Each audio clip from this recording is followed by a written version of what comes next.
Il est digne d'honneur, notre roi, il rend toutes choses possibles. Un Dieu merveilleux, qui se sert de nos insuffisances et de nos imperfections humaines, pour nous accorder la grâce de fleurir dans sa gloire et dans sa majesté. Nos vies d'échecs deviennent des vies de témoignage à cause de sa main puissante, oh Dieu. Il relève tous ceux qui sont affaiblis. Il donne encore un espoir nouveau, un élan nouveau à tous ceux qui ont arrêté de croire encore à l'avenir glorieux. Il rassemble les cœurs, il fait tout ce qu'il faut pour que notre joie soit parfaite. Est encore possible de vivre la gloire. Bien-aimés, nous vous saluons tous là où vous êtes, parce que le temps nous est donné de partager la parole. Père, nous te disons merci Dieu de toutes tes grâces pour ce temps merveilleux que tu nous accordes de partager ta parole à ce moment précis avec tout ton peuple de partout où ils sont.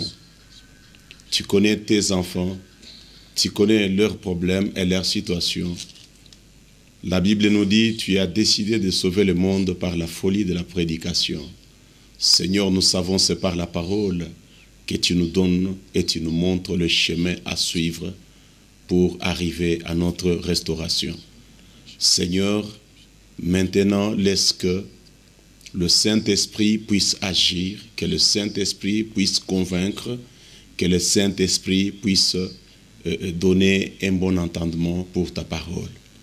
Nous t'élevons, Dieu de toutes tes grâces, Dieu Tout-Puissant, à ce temps précis, où nous voulons maintenant que tu visites ma soeur et mon frère de partout où il est, que tu les disposes à écouter cette parole que nous avons partagée. Seigneur, nous lions toute la puissance du monde des ténèbres, toute la puissance qui ne confesse pas le nom de Jésus-Christ, toute puissance de l'au-delà, dans le nom de Jésus-Christ, nous élevons grandement ton nom, toi qui es le nom qui est au-dessus de tous les noms. La Bible déclare que tu es le nom qui est au-dessus de tous les noms. Tu es le nom qui est au-dessus des esprits impurs. Tu es le nom qui est au-dessus des démons. Tu es le nom qui est au-dessus des sorciers. Tu es le nom qui est au-dessus des magiciens. Tu es le nom qui est au-dessus de tous les féticheurs. Nous élevons grandement ton nom, Jésus, car tu mérites la gloire, tu mérites l'adoration. Ainsi nous avons prié et nous disons Amen. Amen. Ok, bien-aimés, nous allons prendre un livre qui va nous introduire dans notre message de ce soir. Ce livre-là, vous, ensemble avec nous, vous pouvez aussi chercher vos Bibles et nous allons lire. Je vous supplie vraiment, cherchez la Bible, vérifions ensemble et partageons la parole. Je sais que le Seigneur a une réponse à te donner, à tes préoccupations, parce que tu as beaucoup de problèmes, tu as beaucoup de soucis. Tu penses que le Seigneur t'a déjà abandonné.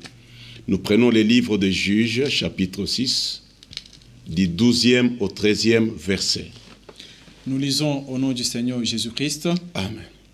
L'ange de l'Éternel lui apparut et lui dit, « L'Éternel est avec toi, vaillant héros. » Gédéon lui dit, « Ah, mon Seigneur, si l'Éternel est avec nous, pourquoi toutes ces choses nous sont-elles arrivées?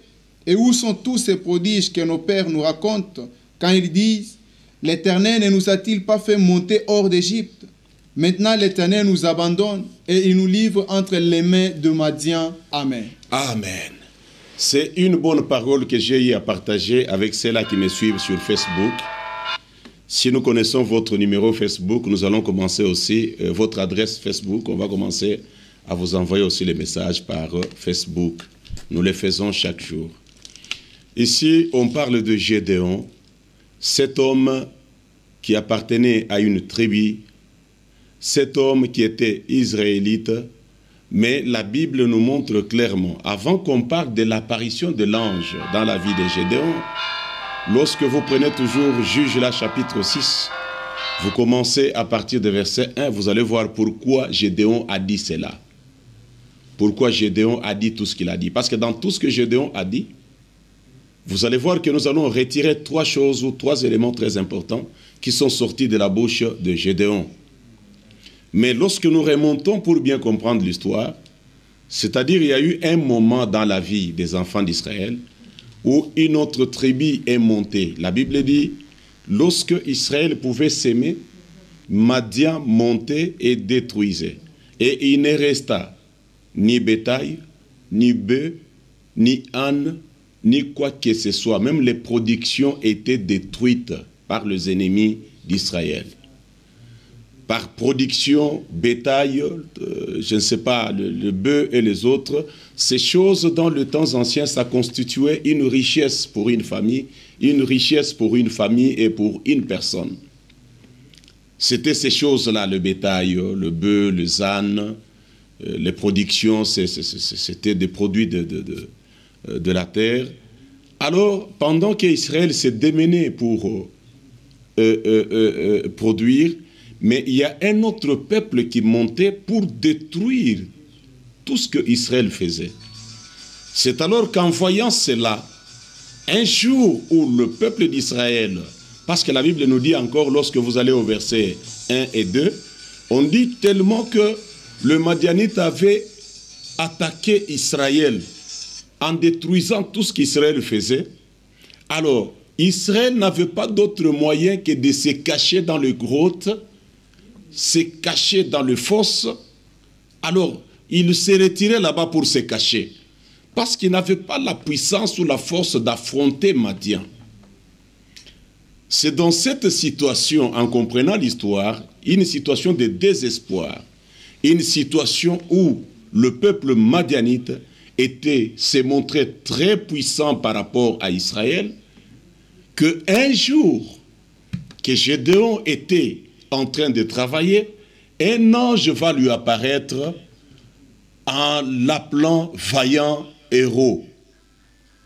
Comprenez, dans cette situation où Israël était complètement, vraiment laminé, détruit, Israël était dans le désespoir, Israël était dans les grottes en train de fuir la férocité, la méchanceté de Madian, mais c'est dans cette situation-là où un ange apparaît pour appeler un homme dessus que tu es vaillant héros.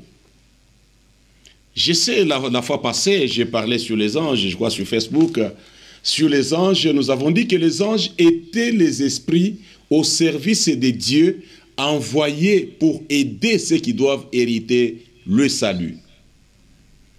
Donc Dieu, lorsqu'il veut intervenir dans la situation de quelqu'un, ou d'une communauté, d'une famille, Dieu a toujours utilisé un ange.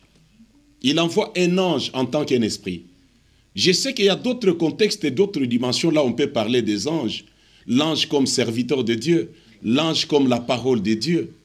Mais ici, nous parlons des anges, des êtres spirituels, invisibles, qui sont tout le temps dans la présence de Dieu, comme Gabriel pouvait le dire chez Zacharie en disant « Moi je suis Gabriel, je me tiens devant l'Éternel ». C'est dans ces contextes de souffrance, de persécution, dans un contexte, je ne sais pas, de calamités, de disette, parce qu'il y avait Madian qui détruisait tout ce qu'Israël pouvait faire, qu'un ange, Dieu va envoyer un ange qui vient voir Gédéon pour lui dire, les saluant en disant, vaillant héros.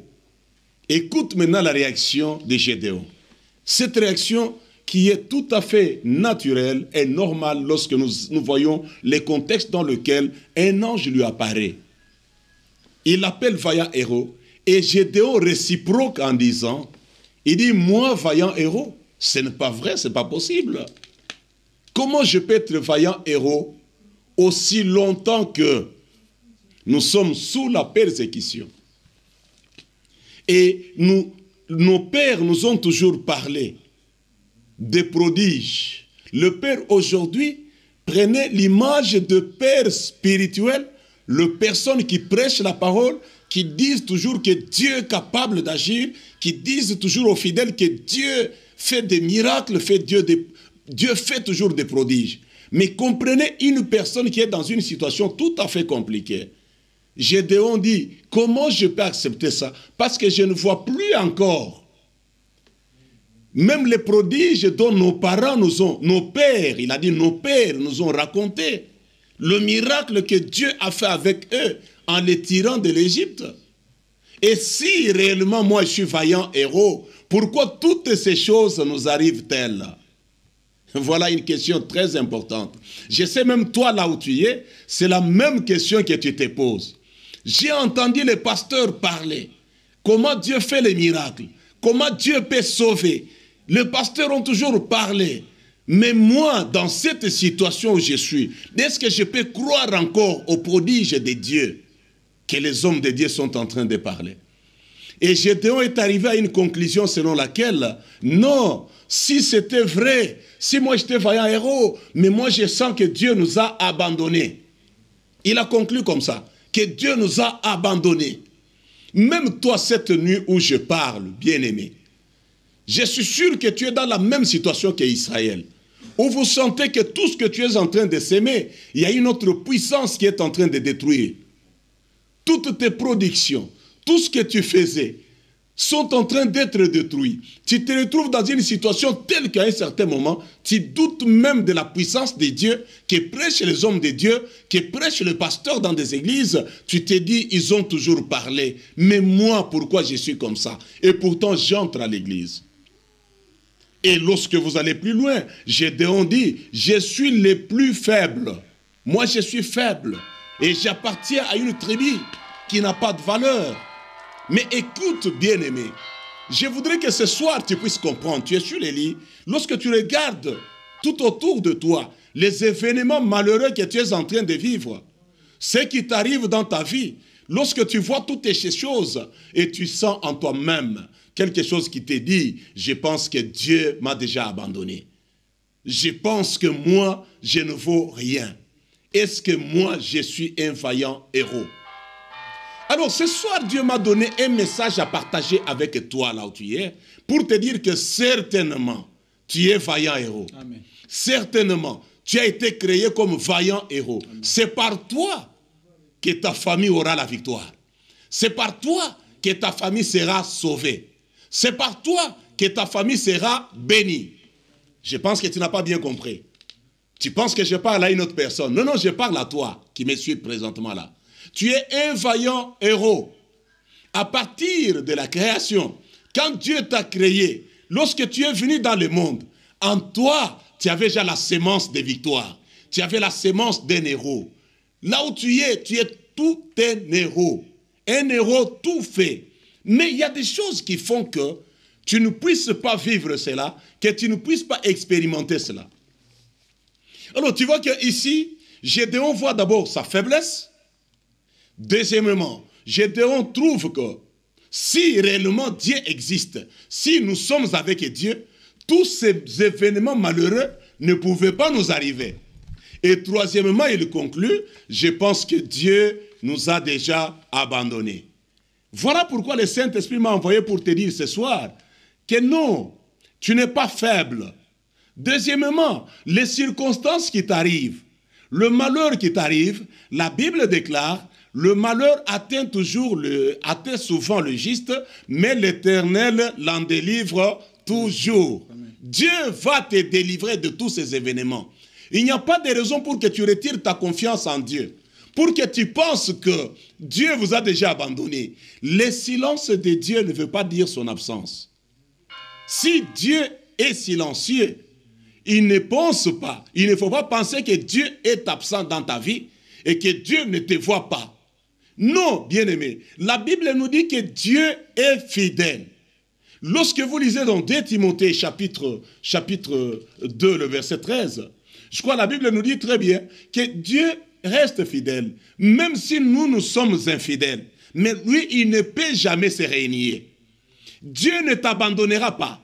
Du fait que tu le connais, tu lui as donné ta vie, je parle pour ceux-là qui ont déjà donné la vie au Seigneur. Ceux qui ont déjà accepté Jésus comme Seigneur et Sauveur. Les gens qui sont déjà avec Dieu. Les gens qui se sont conformés à la parole de Dieu. Mais tu constates toujours qu'il y a des événements autour de toi. Tout ne marche pas dans ta vie. Tu sens seulement que tu es persécuté par le monde des ténèbres. Tu es combattu par le monde des ténèbres. Tu sens que tu touches là-bas, les choses ne marchent pas. Tu touches ici, les choses ne marchent pas. Non, ne pense pas que Dieu est absent. Dieu n'est pas absent. Mais il y a des raisons que je vais te donner tout à l'heure pour comprendre.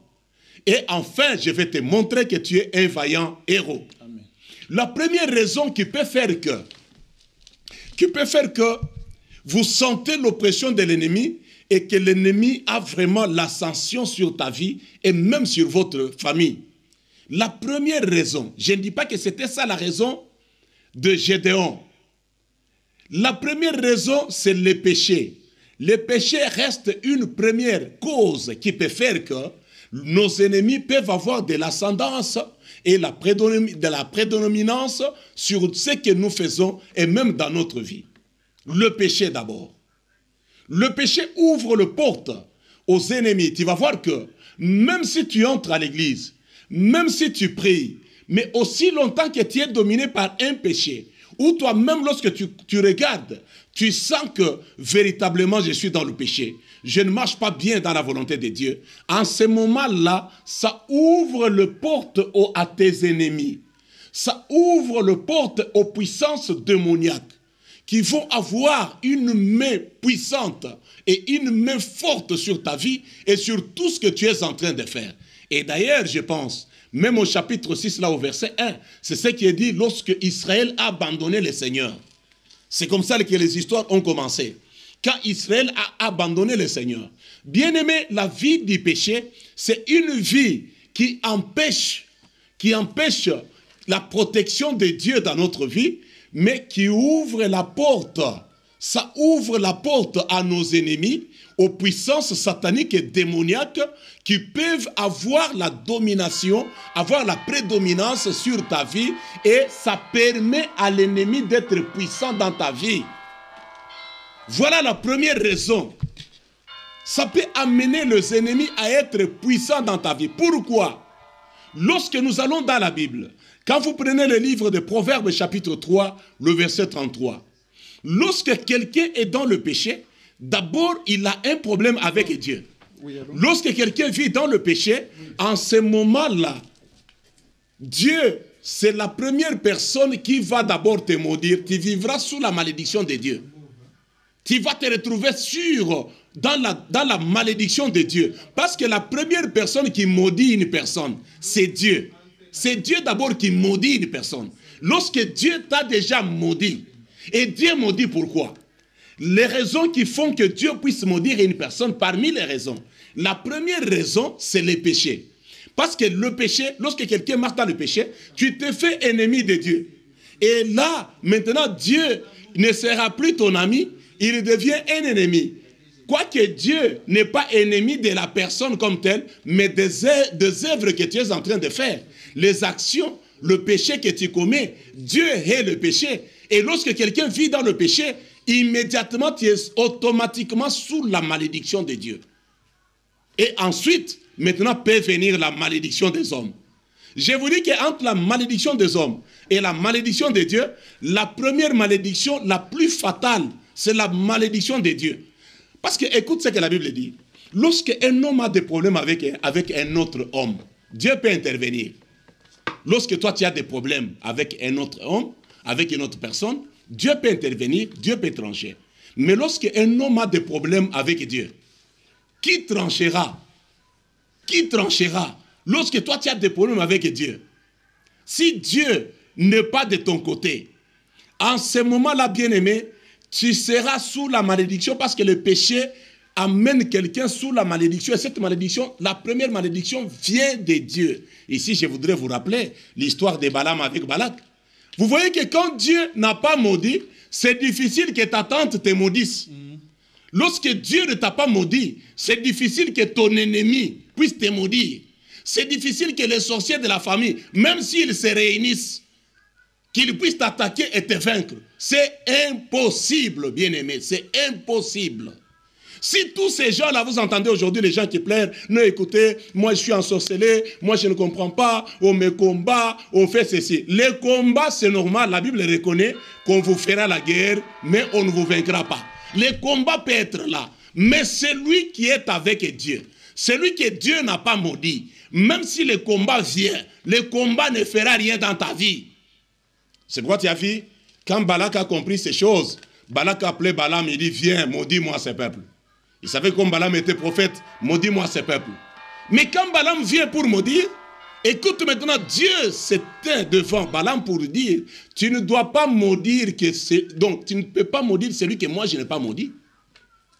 Tu ne peux pas maudire celui que moi je n'ai pas maudit. Et Balaam s'est tourné vers Balak pour lui dire, mais comment tu me demandes de maudire un peuple que Dieu n'a pas maudit?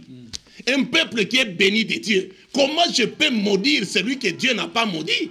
Bien-aimé, la parole de Dieu est claire. Si tu souffres aujourd'hui, c'est toi-même. C'est toi-même, bien-aimé. Parce que tu ne peux pas comprendre la parole de Dieu. Donc, quand nous prenons Proverbe 3, le verset 33, on va nous lire ça. Et vous allez comprendre que la première personne qui maudit, d'abord, c'est Dieu.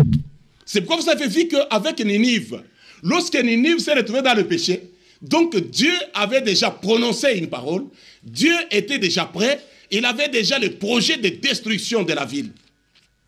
Il avait déjà le projet de destruction de la ville. Donc c'est pour te dire, bien-aimé, là où tu pars, oh ma tante a fait ceci, mon oncle a fait ceci, oh tel m'a ensorcelé, oh tel m'a fait ceci et cela, c'est parce que tu n'es pas avec Dieu. C'est parce que tu n'es pas avec Dieu. La Bible dit, si Dieu est pour nous, qui sera contre nous? Personne ne sera contre nous. Si Dieu est de ton côté, bien aimé, je voudrais te dire que personne ne pourra te maudire et sa malédiction n'aura pas d'effet sur ta vie. C'est pourquoi l'Église, ces derniers temps, nous sommes en train de parler tout ce temps. Nous sommes en train de parler pour montrer que il y a deux types de malédictions. La malédiction de Dieu et la malédiction des hommes. Mais la première malédiction, c'est quand Dieu lui-même maudit une personne. Et Dieu maudit pourquoi? Lorsqu'on est dans le péché.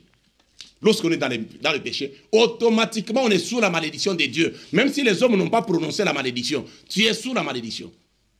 Écoute ce que la Bible dit. Nous lisons au nom du Seigneur Jésus-Christ. Amen. La malédiction de l'Éternel est dans la maison du méchant. La malédiction de l'Éternel est dans la maison du méchant. Mais il bénit la demeure des justes. Amen. Mais il bénit les demeures de justes. Ça, c'est la parole de Dieu qui le dit. Amen. Si tu n'as pas bien compris ces versets, note ça, là où tu es. C'est Proverbe 3, le verset 33. On dit bien, la malédiction de l'Éternel est dans la maison de méchants. Mais il bénit la maison de justes. Ça, c'est vraiment clair et net. Voilà pourquoi, ce qui peut faire que tu sois un homme sans force, un homme faible. Le péché amène quelqu'un à être peureux et craintif. Quelqu'un qui marche dans le péché, vous allez voir que c'est quelqu'un qui craint tout. Il a peur de tout. Il a peur de tout. Mais celui qui est dans la sanctification, c'est un homme qui est courageux, qui a la foi, qui peut braver n'importe quelle situation. Une personne qui ne craint rien, qui n'a pas peur de rien.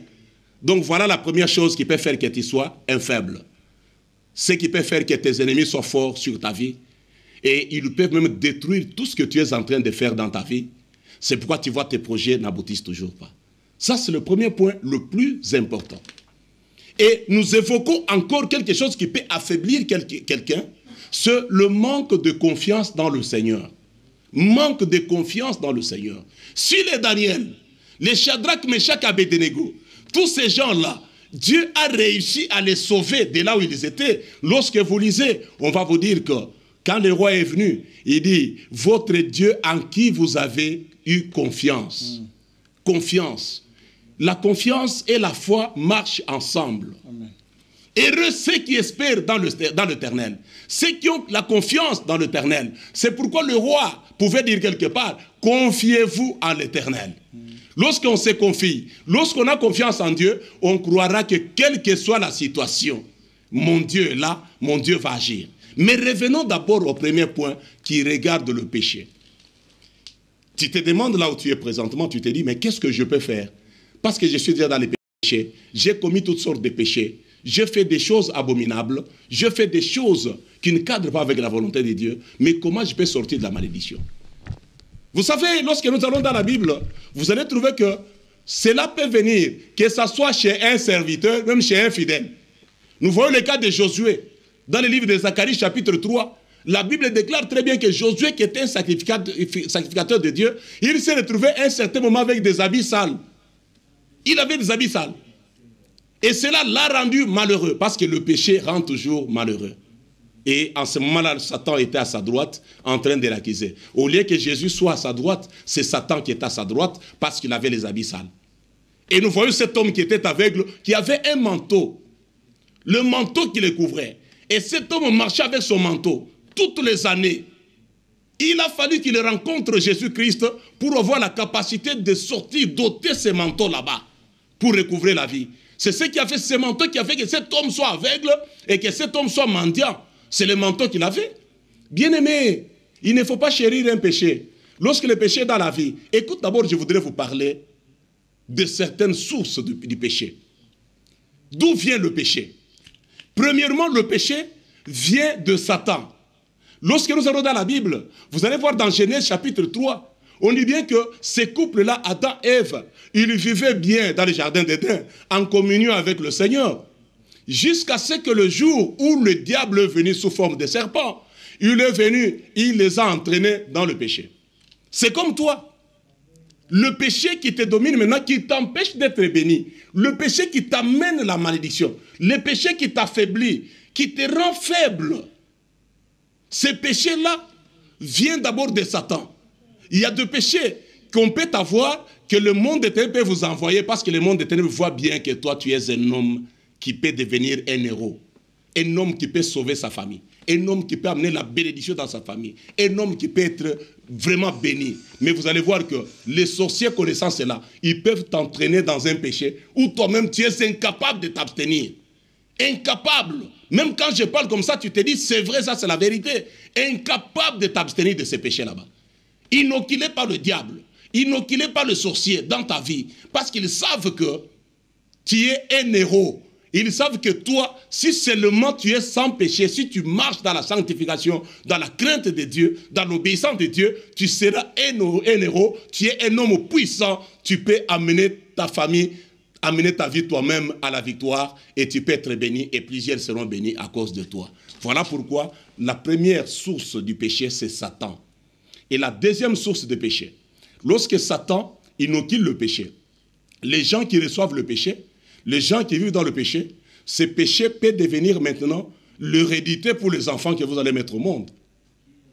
C'est pourquoi vous allez voir que David l'a dit dans Psaume chapitre 51. Lorsque vous lisez, David dit ceci, on va lire ça, nous allons voir cela. Prenons nos Bibles, vous allez vérifier. Donc il y a deux péchés que nous avons par hérédité. Il y a d'autres péchés que tu souffres, qui sont des péchés que tu as hérités de ta mère, que tu as hérité de ton père, tu as hérité de ta famille. Ces gens-là, s'ils ne se sont pas convertis bien avant, leur sang circule avec le péché. Alors même les enfants qui vont sortir, ces enfants-là, ils seront contaminés. Ils auront le péché comme l'hérédité.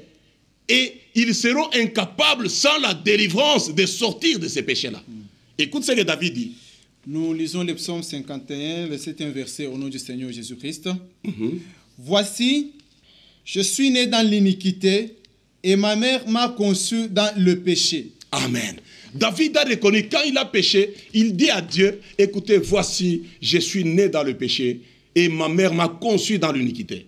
Donc c'est pour dire que, bien-aimé, ne te gêne pas. Malgré tout ça, lorsque toi tu es en train de pleurer pour ces péchés-là, lorsque tu cries vers Dieu, lorsque tu reconnais ces péchés, lorsque tu dis Seigneur, voilà ce que je suis. Ces péchés m'empêchent d'accéder à la bénédiction. Ces péchés m'empêchent de devenir un véritable héros, un homme puissant. Ces péchés m'empêchent de progresser. Ces péchés m'entraînent sous ta malédiction. Lorsque tu cries, voilà ce qu'a fait Bartimée. Bartimée, lorsqu'il a entendu que Jésus était en train de passer, il avait son manteau, ce manteau qui avait fait plusieurs années. On ne connaît pas le temps que ce manteau avait fait.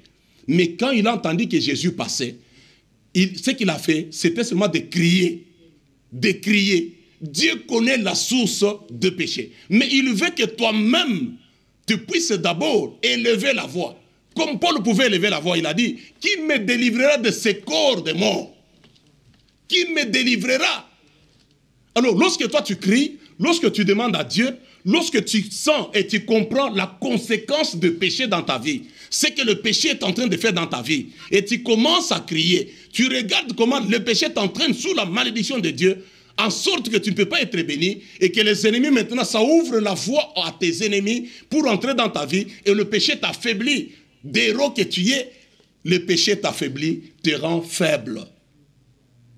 Donc, lorsque tu comprends ces choses, lorsque tu t'engages à crier, lorsque tu commences à crier, lorsque tu viens vers Jésus-Christ, il n'y a que lui qui peut t'aider à sortir de ces péchés, afin que tu deviennes véritablement un véritable héros.